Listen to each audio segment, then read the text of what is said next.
What defines Rajini அப்படின்னா என்ன சொல்லுங்க? எனக்கு அந்த ஸ்டார்டம் கன்சிஸ்டன்சி இன்னும் பண்ணிட்டு இருக்கிறது வந்து காரணம் வந்து அவர் அந்த அளவுக்கு எஃபர்ட் ஹார்ட் ஒர்க் இன்னும் போட்டுட்டு இருக்காரு. ஸ்டில் இப்போ கூலியில் சொல்கிறாங்க 40 days நைட் ஷூட் பண்ணாரு. 75 வயசில் அவர் நைட் ஷூட் பண்ணணும்னு தேவையில்லை. அவர் நினச்சிருந்தா நான் அப்சர்வ் பண்ணுறதுல 3 things: consistency, dedication and updating. So அந்த சின்சியாரிட்டி இருக்குல்ல, அந்த சின்சியாரிட்டி இன்ன வரைக்கும் இருக்கிறதுனால தான் அவர் இன்னமுமே நம்பர் 1 இருந்தது. ஜெயிலர் ஆடியோ லான்ச் தான் சொல்லுவார் நினைக்கிறேன் நெல்சன். எப்பெல்லாம் நெல்சன் கிராஸ் பண்ணி போகிறான் அப்புறம் ரஜினி பாரான். ஏன்னா அது சின்ன பையன் அவன் அப்படிங்கிறதெல்லாம் மேட்ரு கிடையாது. அவருக்கு பொறுத்த வரைக்கும் அந்த டேரக்டருங்கிற அந்த position. Sir but 90s I don't say அவர் வாயில் அவர் சொல்லியிருக்காரு விஜய் எனக்கு தம்பி மாதிரியான. ஸோ 90s வந்து பிரசாந்த் ஆகட்டும், Ajith, Vijay and even other Suriya, சரி அவர் வந்து தலைவரே அவங்கள வந்து காம்படிட்டரை பார்க்க மாட்டேன். இன்னுமே அந்த ஜெயிலர் அந்த இதெல்லாம் அதோடவும் பேட்டை தான் உங்களுக்கு அது. ஆமாம், என்னை கேட்டால் ஜெயிலரா பேட்டான்னு கேட்டால் நான் பேட்டை தான் சொல்லுவேன். பேட்டை சவுண்ட் ட்ராக் சொல்லி ஓஎஸ்டி சரி எல்லாமே எனக்கு பேட்டை தான் ஃபஸ்ட்டு. அதுக்கப்புறம் விடவும் உங்களுக்கு பேட்டை தான். ஆமாம், எனக்கு இன்னும் சொல்ல போனீங்கன்னா அந்த எலிவேஷன் சாங்ல எனக்கு ரொம்ப பிடிச்சது வந்து கண்ணுல திமிரு வந்து தர்பாரில் இருக்கும். அந்த எலிவேஷன் சாங்ஸ்ல எனக்கு கம்பாரிசனில் கேட்டிங்கன்னா அந்த சாங் தான் நான் ஃபஸ்ட்டு சொல்லுவேன். எனக்கு ரொம்ப ரொம்ப சர்ப்ரைஸாக இருந்துச்சு. அந்த ஒரு ஜென்ரேஷன் எல்லாம் அவருக்கு போட்டியே கிடையாது ஆக்சுவலி. வரவங்க எல்லாரும் இப்போ சிவகார்த்திகேயன் ஆகட்டும், நெக்ஸ்ட் அடுத்த ஜென்ரேஷனை தனுஷ் சார், சிவகார்த்திகேயன், விஜய் சேதுபதி, கார்த்தி சார், இப்போ வர ஹீரோஸ் எல்லாரும் அவர் வந்து எல்லாரும் கூப்பிட்டு பாராட்டுவார். அவர் படங்கள் நல்லா ஓடினா வீட்டுக்கு கூப்பிட்டு பாராட்டுவார். அவருக்கு எதுக்கு காம்படிஷன் பார்க்கணும். இந்த ஃபைனல் கட் நேயர்களுக்கு வணக்கம். தலைவர் 50 வருஷம் ஆஃப் ரஜினிகாந்த் அவருடைய அந்த ஜேர்னியை செலிப்ரேட் பண்ணுறதுக்கு தான் அந்த இடத்துல உட்காந்துருக்கோம். அந்த வகையில் நம்மளோட 3 ரஜினி ஃபேன்ஸ் வந்து இணைஞ்சிருக்கிறாங்க. Welcome to the show. வணக்கம் எல்லாருக்கும். ஸோ இந்த இதில் என்னென்னா, ஃபஸ்ட்டு உங்கள்கிட்ட கேட்க போகிற கேள்வி, எப்படி ரஜினி ஃபேன் ஆனீங்க? நீங்கள் உங்கள்கிட்ட இருந்து ஆரம்பிச்சிங்க. எப்படி ஆனன்னு பக்காவாக சொல்ல முடியாது. பட் ஃபஸ்ட்டு பார்த்த படம் வந்து பாஷா சின்ன வயசில். அப்புறம் தொடர்ந்து படையப்பவருக்கு ஒரு அட்ராக்ஷனாக பார்த்துட்டு இருந்தோம். செம்மையாக பண்ணுறாரு, ஸ்டைலிஷாக ரொம்ப சூப்பராக பண்ணுறாரு, இவர் படங்கள் ஏதோ கொஞ்சம் வித்தியாசமாக ரொம்ப அட்ராக்டிவாக இருக்காரு. ஆனால் ஃபேனுன்னு moment was I think Baba அது தோல்வி படம்னு எனக்கு தெரியாது. ஏன்னா அப்போது we are not so concerned about box office and அந்த வயசில். ஸோ ஒரு படம் பார்க்கும்போது அந்த தாக்கம், அந்த ஏதோ சொல்ல வர்றாரு. அப்போ வந்து என் மதர் டங் வந்து தெலுங்கு. ஸோ எனக்கு அப்போது தமிழ் அப்போது கொஞ்சம் தான் வரும். ஆனால் தெலுங்கு டப்பிங்கில் கூட பார்ப்பேன். ஃபஸ்ட்டு தமிழில் பார்த்துட்டு தெலுங்கு டப்பிங்கில் இதாக அர்த்தம் அதுக்குன்னு. பட் பாபா வந்து லாஸ்ட் ஃபியூ ஃபிலிம்ஸ் வந்து ரொம்ப வித்தியாசமாக இருக்குது. ஸோ ஆன்மீகம் சொல்கிறாரு, பாலிட்டிக்ஸ் சொல்கிறாரு, ஏதோ சொல்ல வர்றாரு. பட் எனக்கு தெரியல, வெளியே வந்து மக்களுக்கு அவ்வளோ அட்ராக்ட் ஆகலைன்னு அப்போது ரிலீஸ் டைமில். பட் அந்த படம் நான் தாக்கத்தினால தான் நான் உண்மையிலே ஒரு ஃபேன் ஆகிட்டேன். Okay. So he was telling something of spirituality. So அப்படியே அவரோட ஃபேனை அப்படியே சந்திரமுகிலேருந்து வெறியனா மாறி அது தொடர்ந்து இப்போ வரைக்கும் கண்டினியூ ஆகிட்டு இருக்கேன் அந்த பயணம். ஓகே, நீங்கள் எப்படி? நான் வந்து ஃபேன் ஆனேன் அப்படிங்கிறது எக்ஸாக்டாக எந்த மூமெண்ட் தெரில. ஆனால் வெறியன் ஆனேன் அப்படிங்கிற மூமெண்ட் பார்த்தீங்கன்னா லிங்கா படத்துலேருந்து. அது ஏன் அப்படின்னா, நான் சென்னை வந்தப்போ அப்போ தான் ஃபஸ்ட் டைம் சென்னையில் நான் போய் பசங்களோட லிங்கா படம் பார்க்குறேன். அங்கே வந்து எனக்கு அந்த மிக்சட் ரிவ்யூஸு ப்ளஸ் வந்து அவங்க நல்லா இல்லை அப்படின்லாம் சொல்லும் போது எனக்கு அது புதுசாக இருந்துச்சு. ரஜினி படத்தை ஒருத்தவங்க நல்லா இல்லைன்னு சொல்லுவாங்களா, ரஜினியை கலாய்க்கு செய்வாங்களா, அதாவது கிண்டல் பண்ணுறாங்க. எனக்கு அதை ஏற்றுக்க முடியல. எப்படி ரஜினி படத்தை இப்படிலாம் பண்ணுவாங்க? நான் அது வரைக்கும் வளர்ந்த விதத்தில் வந்து எனக்கு ரஜினி படம்னா அது செலிப்ரேஷன், அவ்வளோதான். அதுக்கு ரிவ்யூ சொல்கிறது இப்படி சொல்கிறது அப்படிலாம் கிடையாது. லிங்கா படத்தில் தான் எனக்கு ஃபஸ்ட் டைம் இதானுச்சு. ஸோ அங்கே டிஃபெண்ட் பண்ண ஆரம்பித்தேன். அங்கேருந்து அப்படியே ஃபுல்லாக வெறியனா மாதிரி ட்ரான்ஸ்ஃபார்ம் ஆகிட்டேன். இல்லை, ஃபஸ்ட்டு இம்ப்ரெஷன் ஃபஸ்ட்டு படம் இப்போ அவர் சொன்னார் எனக்கு வந்து படையப்பா 94 பானு. ஸோ படையப்பா தான் ஃபஸ்ட்டு தேட்டரில் பார்த்து அங்கேருந்து இதானது தான். ப்ளஸ் எங்கள் ஊரில் இந்த திருவிழா இதுலலாம் வந்து ஓட்டுவாங்க, படம்லாம் ஓட்டுவாங்கல்ல, அங்கெல்லாம் வந்து நாங்கள் பூவெல்லாம் பறிச்சுட்டு போயிட்டு அப்போ அந்த பழைய படம் முத்து அண்ணாமலை அதெல்லாம் ஓட்டுவாங்க. ஸோ அந்த தேட்டர் எக்ஸ்பீரியன்ஸ் எனக்கு அந்த எக்ஸ்பீரியன்ஸ் தான் இருக்கும்.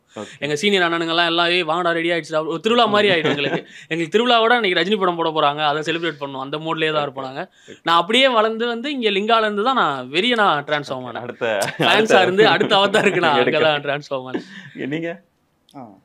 இப்போ நான் வந்து எப்படி ரஜினி சார் ஃபேனா அப்படின்னா, அப்பா அம்மாவும் அதுக்கு ஒரு காரணம். ஓகே. ஏன்னா அப்பா வந்து எம்ஜிஆர் ஃபேன். பட் என்னன்னா அவர் வீட்டில் ரஜினி படம் அதிகமாக பார்ப்பாரு டிவியில் பார்க்கும்போது. ஸோ அப்படி பார்க்கும்போது நான் வந்து பாஷா அந்த முத்து அதை டிவியில் பார்த்து அந்த மாதிரி ஃபேன் ஆனேன். அதுக்கப்புறம் அவர் அருணாச்சலம் படம் வந்து அப்போலாம் வந்து டெக் அந்த டிவிடி எல்லாம் கிடையாது. ஸோ அந்த இது விசிஆரா என்ன அது வந்து அடம் பிடிச்சி அருணாச்சலம் படம் பார்க்கணும்னு சொல்லிட்டு நான் கேட்டேன். இதுக்காகவே அதுக்கு நான் அருணாச்சலம் அதுக்காக விசிஆர் வேறு வாங்கினீங்களா? ஆமாம், அந்த அதுக்கு நான் அந்த படத்தை போட்டார். அதுக்கப்புறம் படையப்பா வந்து நான் தேட்டரில் பார்க்கணும்னு சொல்லிட்டு அடம் பிடிச்சேன், அது கூட்டு படம். ஸோ படையப்பா தான் நான் டையர்ட் ஃபேனாக மாறினேன். ஓகே. ஸோ அது படையப்பா, பாபா மட்டும் கொஞ்சம் தேட்டரில் பார்க்க முடியல. பட் அதுக்கப்புறம் எல்லா மூவிஸும் நான் கண்டிப்பாக தேட்டரில் பார்த்தேன். ஓகே. ஆக்சுவலாக நீங்கள் 2 பேர்ட்ட நான் கேட்கணும்னு நினைக்கிறேன். பாபா அண்ட் லிங்கா அது வந்து பெரிய லெவலில் கிரிட்டிக்ஸ் மத்தியில் பெரிய லெவலில் எதிர்பார்த்த ஒரு ரன் இல்லாத ஒரு படம் தான். அந்த படத்தை பார்த்துட்டு எப்படி ஒரு அவர் மேலே ஒரு இதாக நீங்கள் ஒரு ஃபேன் ஆகல, அவர் மேலே ஒரு அன்பு எப்படி வந்தது அந்த படத்தை பார்த்துட்டு? சரி, பாபா வந்து இப்போ வரைக்கும் it's very very special movie for all தலைவர் ஃபேன்ஸ். ஏன்னா சரி, அந்த படம் வந்த காலகட்டம் வந்து ஓகே, ஒரு கேப் விட்டு வந்தார்.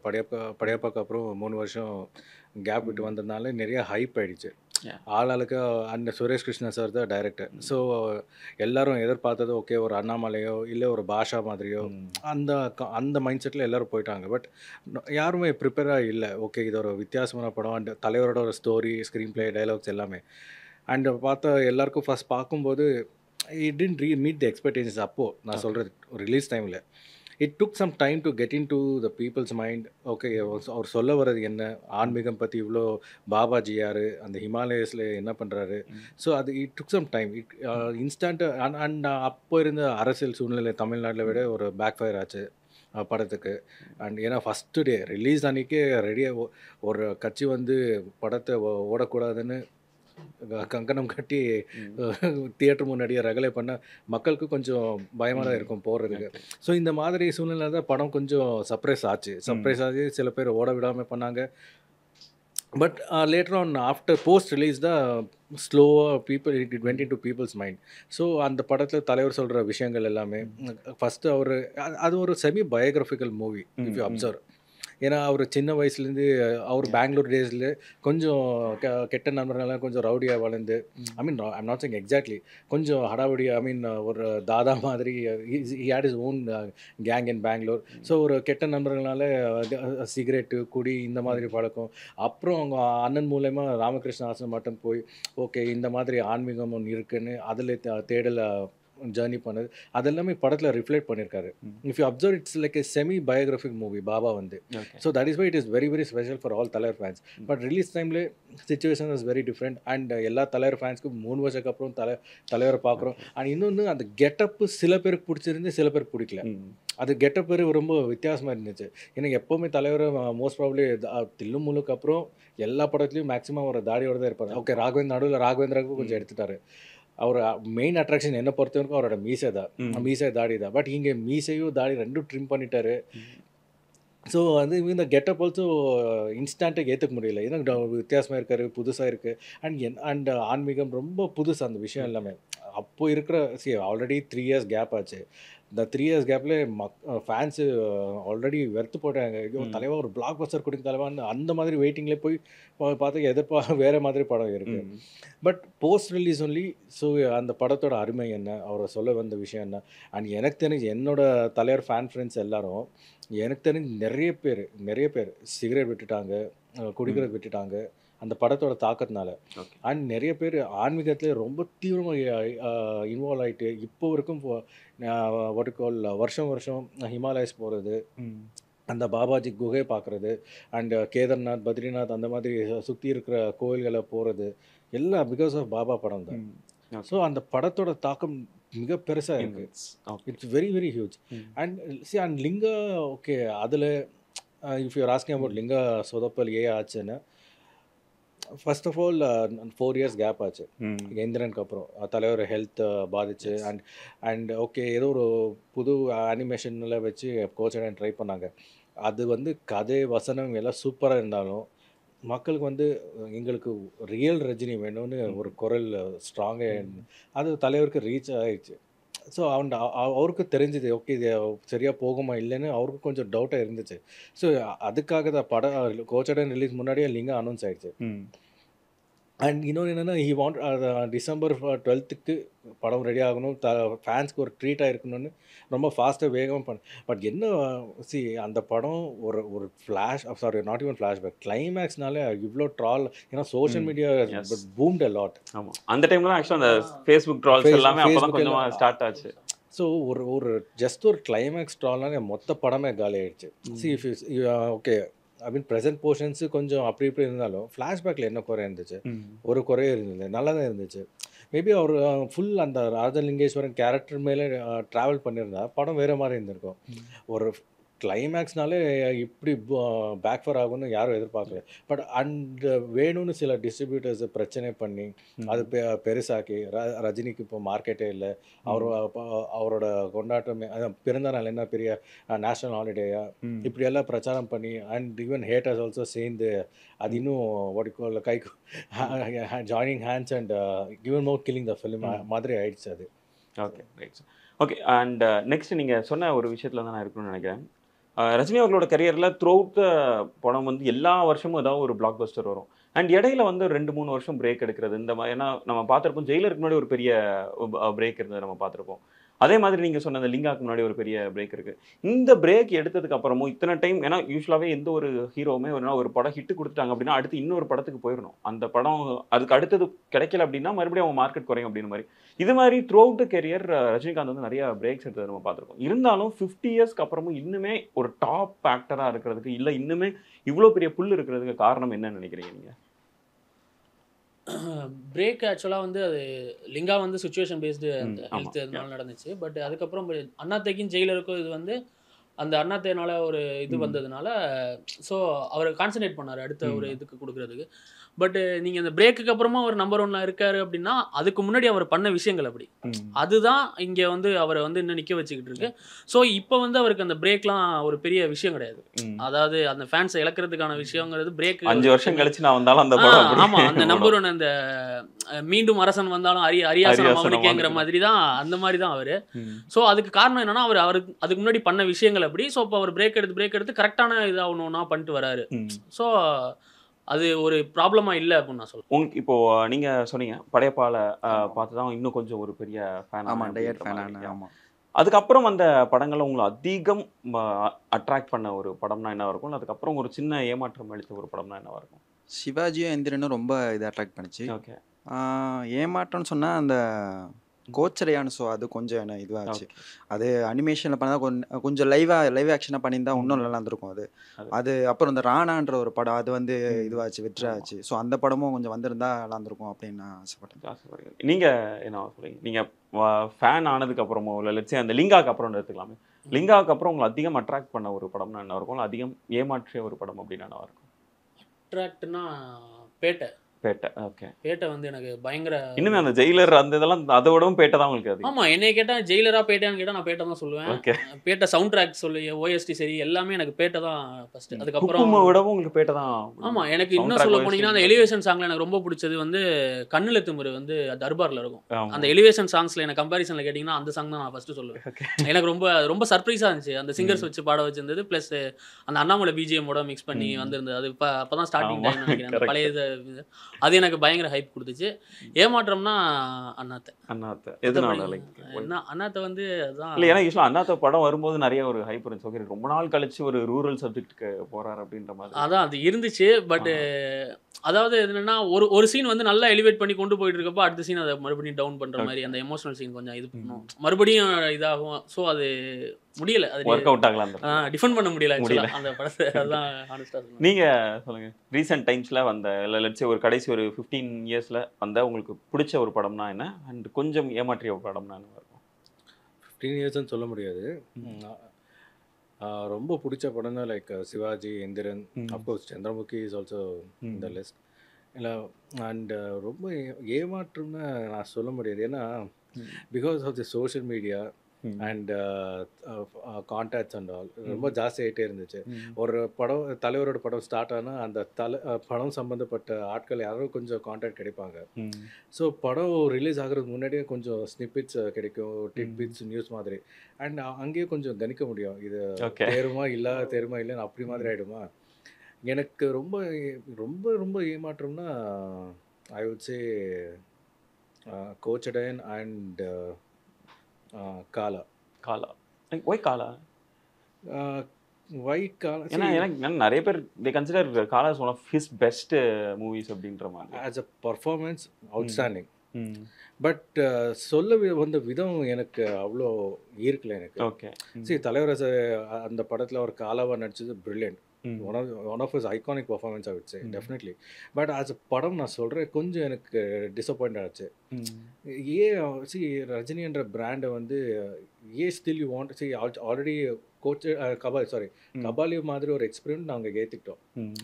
ஓகே தலைவர் வந்து ஒரு புதுசாக ஒன்று பண்ணியிருக்காரு, அது நம்ம ஏற்றுக்கணும்.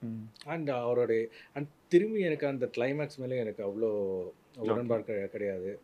அண்ட் சொல்ல வந்த விஷயம் எனக்கு சரியாக சொல்லப்படலை. எனக்கு என்னோட personal opinion is it didn't convey the right meaning according to me.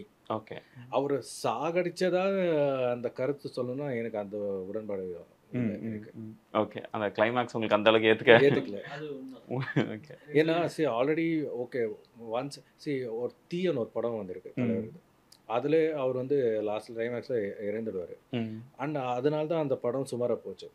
Even though that movie has is iconic moments of Thalaivar அந்த ஹார்பரில் ஒரு பண்ணுற மேனரிசம்ஸ், ஆட்டிடியூட், ஸ்டைல், ஆக்ஷன் எல்லாருக்கும் ஒரு தனி ஃபேன் பேஸ் இருக்குது. ஆனால் கிளைமேக்ஸில் அவருக்கு இறந்து போனாருன்னா அப்போவே ஒரு பிம்பம் வந்துடுச்சு, இனிமேல் ரஜினி படத்துல ரஜினி கடைசியாக இறந்து அந்த படம் ஓடவே ஓடாதுன்னு. அந்த பிம்பம் வந்து பிகாஸ் அவர் இமேஜ் தாண்டி எங்கேயோ போயிட்டாரு.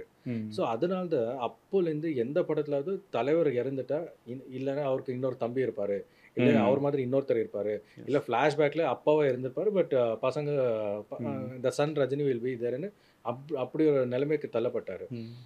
அதுக்கப்புறம் when he has become an all India superstar or world superstar as we celebrate him today, okay ஒரு கபாலில யூ ஷோ அது ஒரு சவுண்டில் யூ ஷோ தட் செத்துட்டாருன்னு. ஓகே, அது கொஞ்சம் அதுவே ஒரு பெரிய ஷாக்கு.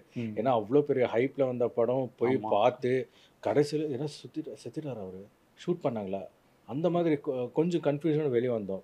சரி ஓகே இது ஒரு எக்ஸ்பெரிமெண்ட், ஓகே படம் எல்லாம் நல்லா இருந்துச்சு, ஓகே தலைவரே அவருக்கு தெரியாத விஷயமா அவருக்கே தெரியும், அவரே எஸ்ன்னு சொன்னதுக்கப்புறம் வி ஹேவ் டு ஆப்சர்ட். அப்புறம் திரும்பி பேக் டு பேக் அவரை சாகடிச்சது எனக்கு அது சுத்தமாக உடன்பாடு இல்லை.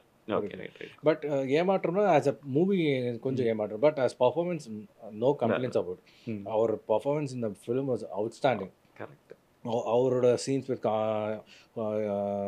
நானா பாடேக்கர் டெர்ரிஃபிக்.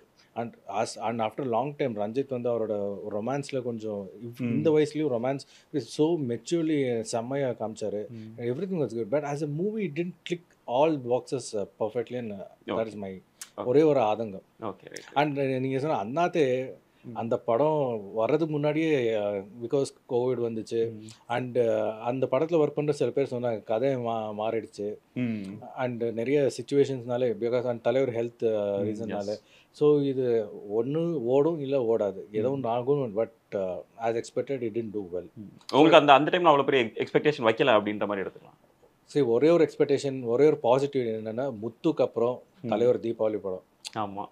அண்ட் நாங்கள் பெரும்பாலும் 90s கிட்ஸ் எல்லோரும் மிஸ் பண்ணது ஒன்று என்னென்னா முத்துக்கு அப்புறம் ஒரு தலைவர் படம் தீபாவளி நாங்கள் யாரும் பார்க்கல. நாங்கள் ஒரு மனநிலைக்கு வந்துட்டோம் என்னென்னா தலைவர் படம் வந்தாலே தீபாவளி பொங்கல் அந்த மாதிரி அந்த மாதிரி சுச்சுவேஷன். பட் தீபாவளி அன்னைக்கு தலைவர் படம் வருதுன்னு ரொம்ப எக்ஸ்பெக்டேஷன் இருந்தோம். ஸோ வி ஆர் எக்ஸ்பெக்டிங் எப்படியாவது ஓடணும். அண்ட் ஏன்னா அப்போது அரசியலுக்கு இருந்து விளங்கிட்டாரு. ஸோ அட்லீஸ்ட் படம் ஜெயிச்சா கொஞ்சம் ஆறுதலாக இருக்குன்னு நாங்கள் எதிர்பார்த்தோம். பட் படம் கூட சரியாக ஓடல. அண்ட் எக்ஸ்பெக்டட் ஆல்சோ ஒன்று இது ஓடும் இல்லை ஓடாது, நடு ஆவரேஜ் அபவ் ஆவரேஜ் பேச்சே கிடையாது. And because of so many reasons நடுவில் ஸ்டோரியெல்லாம் சேஞ்ச் ஆகி அண்ட் வெளியூரில் போய் ஷூட் பண்ண முடியாது, எல்லாமே ஹைதராபாத்தில் மேக்ஸிமம் ஷூட் பண்ணாங்க. ஸோ அதனால தான் so the movie didn't come out as expected. Okay, அதனால. அண்ட் நீங்கள் சரி இந்த 50 வருஷம் ஜேர்னியில் வாட் டிஃபைன்ஸ் ரஜினின்னு நினைக்கிறீங்க? அவரோட ஸ்டைலாக லைக் வாட் டிஃபைன்ஸ் ரஜினி? டிஃபைன்ஸும் எப்படி சொல்கிறதுன்னு தெரில. அவர்கிட்ட இருக்க அந்த ஸ்பிரிச்சுவல் தான் நான் ரொம்ப இது இன்ஸ்பயர் ஆகுது எனக்கு. ஓகே, ஸ்பிரிச்சுவல் வேற எந்த ஆக்டரும் அந்த மாதிரி பண்ணி நான் பார்த்ததும் இல்லை, கேள்விப்பட்டதும் இல்லை. ஓகே, ஆன்மீகம் அப்படின்ற. ஆமாம், மேபி ஆந்திராவில் என்டிஆர் இருந்திருப்பாருன்னு எனக்கு தெரியல, பட் எனக்கு தெரியல. பட் ஆனால் இங்கே தமிழ்நாட்டில் சவுத் இந்தியா அப்படி தான். அவர் தான். ஸோ ரொம்ப இன்ஸ்பயர் ஆகுது எனக்கு. நான் அவர்கிட்ட அந்த எடுத்தது ஸ்பிரிச்சுவல் மட்டும்தான், மற்றபடி இல்லை. மற்றவங்களாம் சொல்கிறாங்க சிகரெட் பிடிப்பாரு, அதை கற்றுக்கிட்டாங்க, இளைஞரை கெடுக்கிறாரு, அப்படிலாம் கிடையாது. நான் அவர்கிட்ட எடுத்தது இந்த ஸ்பிரிச்சுவல் மட்டும்தான். ஸ்பிரிச்சுவல் அப்புறம் அந்த சிம்பிளிசிட்டி, அதுதான் நான் அவர்கிட்ட இருந்து பண்ணிக்கிட்டேன். அவர்கிட்ட இருந்து நல்லது நான் எடுத்துக்கிட்டேன், அவ்வளோதான். இவங்க சொல்கிற மாதிரி இந்த ஹேட்டர் சொல்கிற மாதிரிலாம் கிடையாது. அவர்கிட்ட எவ்வளோ நல்ல விஷயம் இருக்குது. ம். அதை சொல்லாமல் வேணுன்ட்டே அவரை வந்து ரொம்ப இது பண்ணுறது எனக்கு ரொம்ப ஹர்ட் ஆகுது. Okay right. நீங்கள் வாட் டிஃபைன்ஸ் ரஜினி அப்படின்னு என்ன சொல்லுவீங்க? எனக்கு அந்த ஸ்டார்டம் கன்சிஸ்டன்சி இன்னும் பண்ணிட்டு இருக்கிறது வந்து காரணம் வந்து அவர் அந்த அளவுக்கு எஃபர்ட் ஹார்ட் ஒர்க் இன்னும் போட்டுட்டு இருக்காரு. ஸ்டில் இப்போ கூலியில் சொல்கிறாங்க 40 days நைட் ஷூட் பண்ணாரு. ஆமாம். 75 வயசில் அவர் நைட் ஷூட் பண்ணணும்னு தேவையில்லை. அவர் நினச்சிருந்தா இல்லைப்பா நைட் வேணாமே கொஞ்சம் இதில் பார்த்துக்கலாம், டார்க்ஸ் இதில் வச்சு எடுத்துக்கலாமேன்னு சொல்லியிருக்கலாம். அதை ஆனால் அவர் சொல்லவே மாட்டார். டேரக்டர் இன்ன வரைக்கும் எவ்வளோ சின்ன பையனாக இருந்தாலும் சார்னு சொல்லுவார். ஆமாம், எனக்கு அது ஆச்சரியம் வந்துச்சுன்னா சார்னு தான் கூப்பிடுவார். சார் இது அதுக்கப்புறம் ஒரு டைலாக் இம்ப்ரூவைஸ் பண்ணிக்கலாம்னா அவர் நினச்சா பண்ணிக்கலாம். ஆனால் பர்மிஷன் கேட்பார் ஒரு இது மாற்றணும்னாலும். ஸோ அந்த சின்சியாரிட்டி இருக்குல்ல, அந்த சின்சியாரிட்டி இன்ன வரைக்கும் இருக்கிறதுனால தான் அவர் இன்னமுமே நம்பர் 1 இருந்தது. ஜெயிலர் ஆடியோ லான்ச்சில் தான் சொல்லுவார் நினைக்கிறேன் நெல்சன். எப்பெல்லாம் நெல்சன் கிராஸ் பண்ணி போகிறாள் அப்புறம் ரஜினி நிற்பாராம். ஏன்னா அது சின்ன பையன் அவன் அப்படிங்கிறதெல்லாம் மேட்டர் கிடையாது. அவருக்கு பொறுத்த வரைக்கும் அந்த டேரக்டருங்கிற அந்த பொசிஷன் அது அவர் இந்த எஸ்பி முத்துராமன் சார்லேருந்து பாலச்சந்தர் சார்லேருந்து அவர் டேரக்டர்னு யாரை பார்த்துட்டு இருந்தாங்க இன்ன வரைக்கும் நெல்சனாக இருந்தாலும் லோகேஷாக இருந்தாலும் அந்த இடத்துல தான் அவர் வச்சு பார்க்குறாரு. ஸோ அந்த சின்சியாரிட்டி அந்த தொழில் மேலே அவருக்கு இருக்க அந்த மரியாதை அதுதான் இன்ன வரைக்கும் அவரை இப்படி கடத்தி கொண்டு வந்துட்டு இருக்குன்னு நான் நினைக்கிறேன். நீங்கள் வாட் டிஃபைன்ஸ் தலைவர் 50 years? சரி, நான் அப்சர்வ் பண்ணுறதுல 3 things. Okay. Consistency, dedication and updating. Consistency என்னென்னா அவர் வந்து தொடர்ந்து வெற்றி படங்களே கொடுத்துருக்காரு. அதில் எவ்வளோ எஃபோர்ட்ஸ் போட்டிருக்கணும். அண்ட் கன்சிஸ்டன்சியில் இன்னொரு முக்கியமான விஷயம் என்னென்னா அவரோட லிமிட்டேஷன் என்ன அவருக்கு தெரியும். அவர் எப்பேற்பட்ட நடிகர்னு அவருக்கு மட்டும்தான் தெரியும். அண்ட் மற்ற நடிகர்கள் பார்த்து அவருக்கு இனிமேல் பொறாமைப்பட்டு பண்ணவே கிடையாது. மற்ற நடிகர் வந்து இப்படி ஆட் பண்ணியிருக்காரு அப்படி ஆட் பண்ணியிருக்காருன்னு உடனே நானும் அது பண்ணுறேன்னு அவருக்கு அந்த டைப்புக்கு போனதே இல்லை. So he is very consistent. எனக்கு நமக்கு இது வரும், நான் இப்படி நடிக்கிறேன். அண்ட் இதில் இன்னும் என்னென்ன புதுசாக பண்ண முடியும் and how can I cover my fans, attract audience, அதில் அவர் ரொம்ப கன்சிஸ்டண்ட்டாக இருக்கார் இப்போ வரைக்கும். இப்போது ஃபார் எக்ஸாம்பிள் ஜெயிலரில் ஒரு சிக்னேச்சர் ஒன்று பண்ணுவார். அவர் வராருன்னு சொல்கிறதுக்கு அந்த கண்ணாடி இப்படி பண்ணுவார். ஆமாம், அது நல்லா இருந்துச்சு. பட் நான் அது அவ்வளோ பண்ணல. ஐ மீன் நானும் கண்ணாடி போடுவேன், பட் அதில் நான் ட்ரை பண்ணல. என்னோடய சிஸ்டரோட அக்கா பையன் அவன் ஓடிடியில் ஜெயிலர் சில வாட்டி பார்த்துட்டு என் கண்ணாடி எடுத்து இப்படி இடுறா வீசிட்டு அப்படியே அவனால சரி கேட்ச் இப்படி பண்ணுற என்னடா பண்ணுற ஜெயிலர் பார்த்து இப்படி பண்ணுறா. So see how he knows to attract the kids and the audience. இப்படிலாம் பண்ணுறா. இப்போ கூலியில் என்ன பண்ணியிருக்கேன்னு தெரியாது. அது பார்த்து இன்னும் கிட்ஸ் நெக்ஸ்ட் என்ன ட்ரை பண்ணணும்னு எனக்கு தெரியாது. இல்லை எனக்கு நானுமே அதை சொல்லுவேன். ஏன்னா சின்ன வயசில் நானுமே அவர் பண்ணுற ஸ்டைல் எல்லாம் இருக்கட்டும், இல்லை துணி துவைக்கும் போது கூட அப்படி டிஃப்ரெண்ட்டாக கேஷ் படிச்சு பண்ணுறதா இருக்கட்டும், ரொம்ப இயல்பாக நம்மலாம் டே டு டே லைஃப் பண்ணுறதா இன்னும் கொஞ்சம் ஒரு பெட்டராக பண்ணுறதா இருக்கட்டும், நடக்கிறதா இருக்கட்டும், படி ஏறி இறங்குறதா இருக்கட்டும், நம்ம கூட அப்பப்போ சரி நம்மளும் அவர் மாதிரி பண்ணலாம், நம்மளும் அவர் மாதிரி பண்ணலாம், இந்த துண்டு போடுறதா இருக்கட்டும், இதெல்லாம் நான் சின்ன வயசில் பண்ணியிருக்கேன். இப்போ அந்த ஜெயிலர் பண்ணும்போது இத்தனை ஜெனரேஷன்ஸ் அவர் வந்து இது பண்ணதான் தெரிஞ்ச அவர் டிஃபைன் பண்ணுது. அண்ட் இன்னொன்று இப்போது டெடிகேஷன். அவர் எந்த ப்ராஜெக்ட் கமிட் பண்ணாலும் எல்லா டைரக்டர்ஸ் அண்ட் டெக்னீஷியன்ஸ் கூட நடித்த ஆர்டிஸ்ட் எல்லோரும் சொல்கிற அப்போலேருந்து இப்போ வரைக்கும் சொல்கிறது எப்போவுமே டெடிகேஷன் தான். Is very dedicated to his work. அந்த டெடிகேஷனால தான் இப்போ வரைக்கும் உச்சத்தில் இருக்கார். அண்ட் இன்னொரு most important thing is keep updating your self. என்ன இப்போ மக்களுக்கு என்ன பிடிச்சிருக்கு, இப்போ வர படங்கள் என்ன மாதிரி படங்கள் ரசிக்கிறாங்க மக்கள் வந்து, அந்த way he updates and keeps changing directors, the how you travel. I mean to say இப்போ எஸ்பி முத்துராமன் சார் 25 படங்கள் பண்ணியிருக்கேன். அதுக்காக சார் இனிமேல் நம்ம படம் பண்ண வேண்டாம் நான் அப்படின்னு சொல்லலை. The way he transforms to other directors. யார் இப்போது வந்திருக்காங்க புதுசாக, என்ன மாதிரி படங்கள் பண்ணுறாங்க. அண்ட் 80s இருக்கிற டைரக்டர்ஸ், 90s இருக்கிற டைரக்டர்ஸ், அண்ட் இப்போ 2000s வந்த டைரக்டர்ஸ், அண்ட் இப்போ இருக்கிற டைரக்டர்ஸ் எல்லாருக்கூட ட்ராவல் பண்ணுறாரு. ஹவு ஸோ அப்டேட்டிங் அண்ட் தேடல் இருக்கணும் முதல்ல. ஓகே இந்த மாதிரி படங்கள் பண்ணுறாங்களா, ஓகே நாமளும் அதில் லேட்டஸ்ட் ட்ராவல். இப்போது நெல்சன் எடுத்துக்கோங்க. அவரே ஆடியோ லான்ச்சில் சொல்லியிருக்காரு ஜெயிலரில் அந்த ஏதோ டார்க் ஹியூமர்னு சொல்கிறாங்க. அது அவருக்கே ரொம்ப புதுசு ஆக்சுவலி. அதுக்கு எப்படி பண்ணுறது ஆனால் செம்மையாக பண்ணார். எங்களுக்கு கொஞ்சம் ஹெசிடேஷன் இருந்துச்சு, தலைவர் இந்த டார்க் காமெடியில் பண்ணுவார். ஏன்னா காமெடியில் அவர் அடிச்சுக்க ஆளே கிடையாது. ஏன்னா கவுண்டர் மாதிரி ஆளுங்க சொன்னாங்க. செந்தில் போய் சொல்கிறாரு ரஜினிகாந்த் படத்துக்கு உனக்கு என்ன வேலை, அவரே எல்லா காமெடி பண்ணிவிடுவார். அப்படிப்பட்டவருக்கு இப்போ டார்க் காமெடி அது புரியுமா அவருக்கு, அது நல்லா அதுக்காக அவர் பிரேக்கிங் பேட் பார்த்துருக்காரு. ஓ இந்த மேபி யாரோ சொல்லியிருப்பாங்க, இந்த மாதிரி சீரீஸ் பாருங்க so that you can understand Nelson style of acting. அந்த மிர்னா மெனன் அந்த படத்தை நினச்சவங்க இன்டர்வியூலாம் சொல்கிறாங்க, ரஜினி சார் வந்து பிரேக்கிங் பேட் ரொம்ப இன்ட்ரெஸ்டிங்காக பார்க்குறாரு. So maybe you have taken a clue from there for Jailer. ஓ இதுதான் பிளாக் காமெடியா, ஓ இப்படி தான் பண்ணணுமான்னு. That is how you keeps updating. Update பண்ணிகிட்டே இருக்கணும், அப்போ தான் யூ கேன் ஹேவ் எ லாங்குவிட்டினா அதுதான். நிறைய பேர் அப்டேட் பண்ணாமல் காணாமல் போயிடுவாங்க. நான் இதுதான் பண்ணுறேன் இப்படி தான் இருப்பேன்னு இந்த get outdated and fade out ஆகிடுவாங்க. பட் தலைவர் அப்படி கிடையாது, அவர் எப்போவுமே அப்டேட் பண்ணிகிட்டே இருப்பார். இன்னும் நெக்ஸ்ட் 10 இயர்ஸ்க்கு எப்படி அப்டேட் ஆகிறேன்னு நான் ரொம்ப க்யூரியஸாக இருக்குது. அடுத்த ஒரு டைரக்டர்ஸ் கூட என்னென்ன பண்ண போகிறாரு இன்னும் க்யூரியஸாக இருக்குது இப்போ எனக்கு. So that is a secret of his 50 years longevity. Okay, so கூலியை பற்றி பேசுகிறதுக்கு முன்னாடி கடைசியாக ஒரே ஒரு கேள்வி. ரஜினி அவர்களுக்கு த்ரூ அவுட் கெரியர் நிறைய காம்படிஷன் சைடில் ஆக்டர்ஸ் வந்துட்டே இருந்தாங்க. இப்போ மோஸ்ட் ரீசெண்ட் அப்படின்னா விஜய் நம்ம எடுத்துக்கலாம். கிட்டத்தட்ட நெக்ஸ்ட் சூப்பர் ஸ்டார் அப்படின்ற மாதிரியான நிறைய பேர் சொன்னதையும் நம்ம கேள்விப்பட்டிருக்கோம். இப்போ நவ் தட் ஹீஸ் அவுட் அப்படின்ற மாதிரி நம்ம எடுத்துக்கலாம். கடைசி படம் எடுக்க போகிறாரு. நெக்ஸ்ட் யாரோட அவர் போட்டி போடுவார்னு நினைக்கிறீங்க? நெக்ஸ்ட் அவருக்கு காம்படிஷனா இல்லை நெக்ஸ்ட் அவருக்கு எதிராக நின்று சண்டை போட போகிறது யாருன்னு நினைக்கிறீங்க? அவர் காம்படிஷன் நிறைய பார்த்துட்டாராங்க. அவர் 50 yearsல அவர் எதிர்ப்புலேயே வளர்ந்து வந்தவர். ஆரம்பத்தில் நிறைய காம்படிஷன் இருந்துச்சு. ஓடிக்கோ இல்லை ஐம் நாட் சீனியர்ஸ்க்கு எப்போவுமே அவர் ரெஸ்பெக்ட் கொடுப்பார். But I not say that அவர் எம்ஜிஆர் சிவாஜி பீட் பண்ணி வந்தாருன்னு. அவரோட காம்படிட்டர்ஸ் அவர் வந்த டைமில் வந்து Kamal sir, Jaishankar sir, Vijayakumar sir, Sivakumar sir, இவங்கள தாண்டி நெக்ஸ்ட் அடுத்த செட்டு வந்தாங்க. Prabhu sir, Vijayakanth sir, Sathyaraj sir, Karthik sir, Ramarajan sir, மோகன் சார், டி ராஜேந்தர். பாருங்கள், எல்லாரும் இருக்கிற பிம்பம் என்னென்னா ரஜினிக்கு எப்போவுமே போட்டியாளர் இருந்து கமல் பட் கமல் சார் கூட இத்தனை போட்டியாளர் தாண்டி வரணும். ஏன்னா 80sல Bhagyaraj sir, Vijayakanth sir, Sathyaraj sir, Prabhu sir, மோகன் சார், டி ராஜன் சார், அவங்க எல்லாம் மிகப்பெரிய வெற்றிகள் கொடுத்துருக்காங்க. அது it's like a huge blockbuster, trend setting blockbuster. ஆனாலும் இப்போது அவங்க எங்கே இருக்காங்க, தலைவர் எங்கே இருக்காரு? So he had competition from everybody. எல்லாம் ஒன்று தாண்டி தான் வந்திருக்காரு.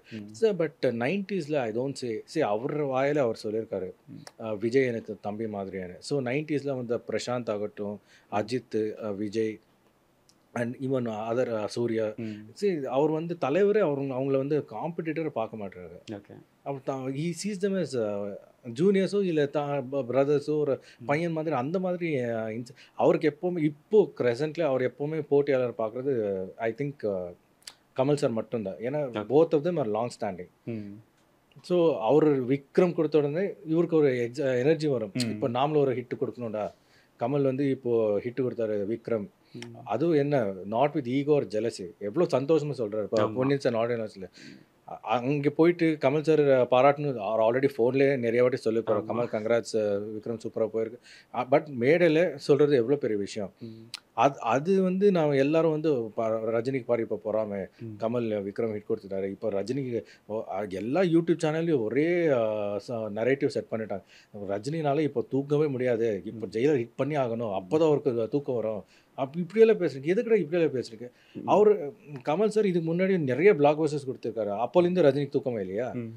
அவரு பிளாக் பஸ்டர் கொடுப்பாரு. ஓகே, இப்போ நாமளும் ஒன்று கொடுக்கணும். அந்த மாதிரி ஒடிக்கோல இட்ஸ் அன் காம்படிட்டிவ் எனர்ஜி ஸ்பிரிட்டாக இருக்கணும். அது போயிட்டு இவங்க வந்து இல்லை ரஜினிக்கு பொறாம இப்போது விக்ரம் விட ஜெயிலர் பெரிய ஹிட் ஆகுவார் அப்படியெல்லாம் பேசுகிறாங்க. It's not like that. He takes every thing இந்த காம்படிட்டிவ் ஸ்பிரிட், நாட் லைக் ஒருத்தனை என்ன மிஞ்சி ஒருத்தனை ஹிட் கொடுத்துட்டானா இப்போ நான் கொடுக்கணுன்னா அந்த மாதிரி கிடையாது. அப்படி இருக்கவே முடியாது. நீங்கள் அப்படி வேலை செஞ்சோன்னா ரிசல்ட் வரவே வராது. நீங்கள் ஒரு நல்ல படம் கொடுக்கணுன்னு ஒர்க் பண்ணுங்க, definitely things will work out. So that is. But இப்போ அடுத்து நீங்கள் கேட்குற கேள்விக்கு அடுத்த ஒரு ஜென்ரேஷன் எல்லாம் அவருக்கு போட்டியே கிடையாது. ஆக்சுவலி வரவங்க எல்லாரும் இப்போ சிவகார்த்திகேயன் ஆகட்டும், நெக்ஸ்ட் அடுத்த ஜென்ரேஷனாக தனுஷ் சார், சிவகார்த்திகேயன், விஜய் சேதுபதி, கார்த்தி சார், இப்போ வர ஹீரோஸ் எல்லாரும் அவர் வந்து எல்லாரும் கூப்பிட்டு பாராட்டுவார். அவர் படங்கள் நல்லா ஓடினா வீட்டுக்கு கூப்பிட்டு பாராட்டுவார். அவருக்கு எதுக்கு இப்போ காம்படிஷனால் பார்க்கணும், தேவையே அது. அவர் பார்க்கவே மாட்டார். அப்படி எவ்வளோ ஒரு புது ஹீரோ சூப்பராக பண்ணாரு கூட கூப்பிட்டு பாராட்டுவார். That shows how much secured is. இன்செக்யூரிட்டியே இல்லை அவருக்கு. ஐயோ இப்போ வந்து புது பசங்க வந்துட்டாங்களா, நல்ல படம் கொடுக்குறாங்களா, அப்படியெல்லாம் எதுக்கு? அவர் ஹீ நோஸ் என் மார்க்கெட் இது, என் ஸ்டார்டம் இருக்குது, என் ஃபேன் பேஸ் இருக்குது. அவர் ஜாலியாக இருக்கார், ஹாப்பிலி படங்கள் பண்ணுறாரு.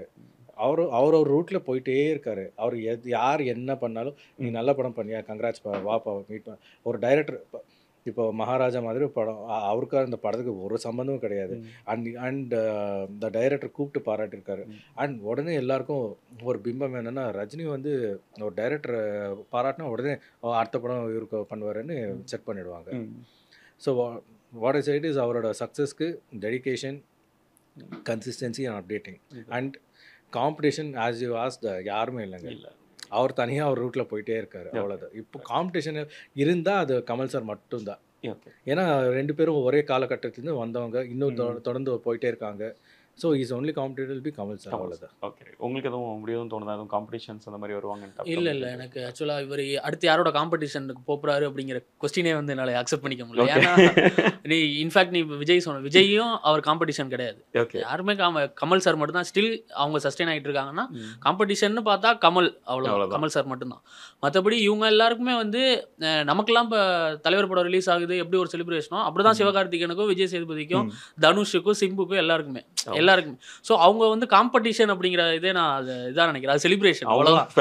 அவங்களும் ஃபேன் பாய்ஸ் தான், எங்கள் கழுகு கூட்டத்தில் ஒருத்தவங்க. ஸோ அது வந்து செலிப்ரேஷன், அங்கே காம்படிஷனுங்கிற இதுக்கு கிடையாது. அவர் அதெல்லாம் தாண்டி வந்துட்டார் இப்போ. ஸோ அது காம்படிஷன் கிடையாது. உங்களுக்கு எப்படி எதுவும் தோணுதா? இல்லை கண்டிப்பாக இவங்க சொன்ன மாதிரி தான். காம்படிஷன்லாம் யாரும் கிடையாது, அவருக்கு அவர் தான் காம்படிஷன். ஆமாம். ஓகே,